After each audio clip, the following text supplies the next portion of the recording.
Hey, fine people, thanks for checking out my video. Appreciates it. If you likes what you sees, please hit the like and subscribe button. Welcome, journey, entering. Let's go.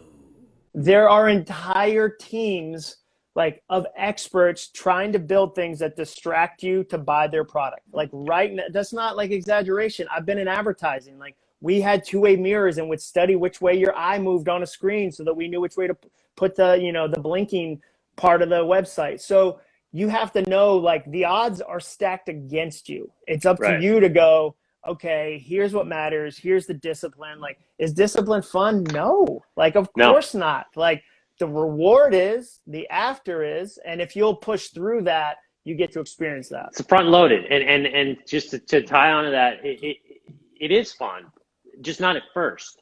Because what happens is, I call it the failure loop versus the success loop. You're in this failure loop and it's just, you're stuck in it. And then you start to shift and then you start to have some successes. You start to build confidence. You start to get that dopamine and that feel good. And then you want to take more action and then you want to do these things. And then again, at a certain point, it kind of becomes automatic.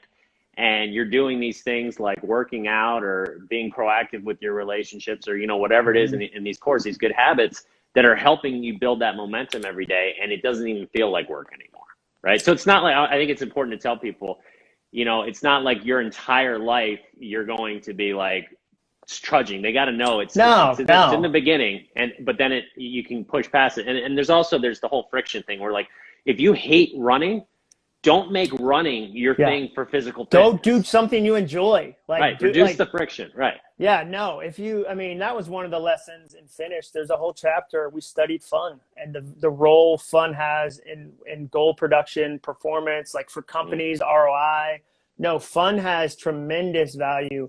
And especially in Western culture, we don't think it counts.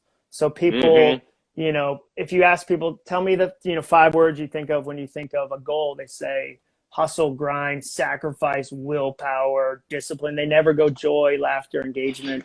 And so if you like to dance, go dance as your exercise. Like you don't have to do somebody else's version. If you hate running, I sold my bike. I overspent in a dumb way on a bike, like on a road bike, because I was like, I'm going to be a cyclist. And like, I rode it 600 miles and then it sat on my wall for like 6 months because I just hated it. Like, I hate any sport that involves getting hit by cars. Like, just as a rule. Like, a friend of mine got hit 3 times in 3 months. Like, I don't want to do a sport where you just go like, yeah, occasionally you get hit by a car. Nope. Like, I'm good. Yeah. I'm good. I would love to run. There's plenty of other sports I can do. Like, that didn't work for me. I'm selling it. We're good. We're moving on. So, yeah, you have to figure out.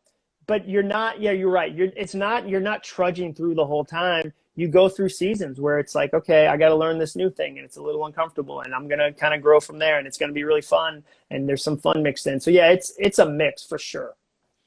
That's exactly right. And what you and I can both guarantee everybody watching this is that reward is so worth it. That's great. And you got into started talking in rewards earlier and I think goals and mini goals and how you don't want to make it too big, right?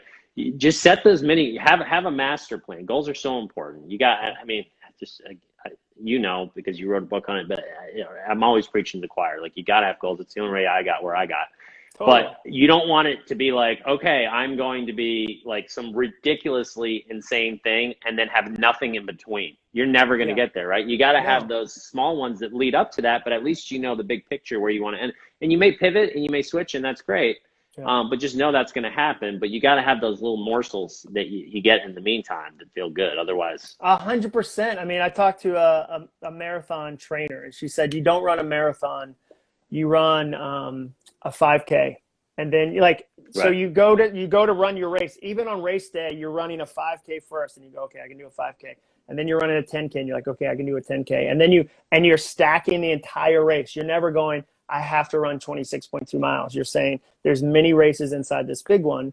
And that's, and that's the mentality that gets you. Like, I don't write a book, I write a chapter. I've chaptered my way to 7 books. And so if you said to me at the beginning, like, you have to write a book, that'd be overwhelming. Like, that'd be intimidating. Yes. Like, I don't, like, that's too much for me all at once. I'd much rather do small things.